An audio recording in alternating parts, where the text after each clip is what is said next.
Mon Pierrot, ton coup de pouce de la semaine. C'est quel un coup de est-il? cœur plutôt cette semaine. C'est coup de cœur, oui, plutôt qu'un coup de pouce. Ouais. Oui, pour une petite commune des environs d'Épinal qui s'appelle Padoue. C'est à une quinzaine de kilomètres d'Épinal. J'ai un coup de cœur pour elle parce qu'elle a fait un bel effort pour sauvegarder un élément de notre patrimoine rural dont on parle pas assez. Bon, c'est pas l'amphithéâtre de Grand, non. C'est la petite école de village. Vous savez, ces écoles de village qui ont été construites à la fin du 19e siècle, après les lois Jules Ferry, qui instituaient l'école gratuite, publique, obligatoire.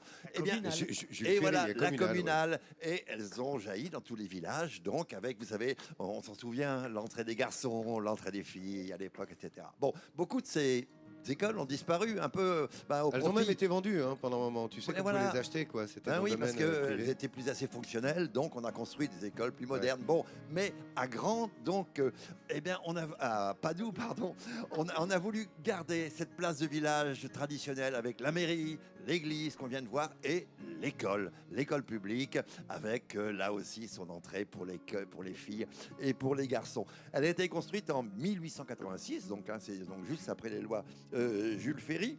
Et bon, elle est un peu vétuste, même si certains aménagements ont été faits à l'intérieur. Elle a encore son poêle à bois. Regardez, les gamins de la maternelle qui sont logés dans cette école, eh bien, sont chauffés au poêle à bois. C'est un employé municipal qui vient tous les matins pour allumer le feu.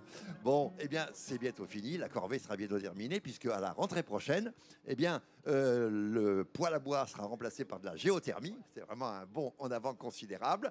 Et les gamins, eh bien, ils seront dans leur école pleine de souvenirs, avec sa façade traditionnelle, et à l'intérieur, tout le confort moderne que peuvent attendre des petits gamins. Voilà, je trouve que c'est un bel exemple à suivre, c'est-à-dire de se mettre, bien sûr, au goût et aux besoins du jour, mais en gardant ce caractère traditionnel rural qu'on aime tant dans tous ces villages des Vosges et de France. Joli coup de cœur, mon Pierrot. Merci beaucoup, Pierre. Donc bravo coup de chapeau à la Sébille. commune de Padoue.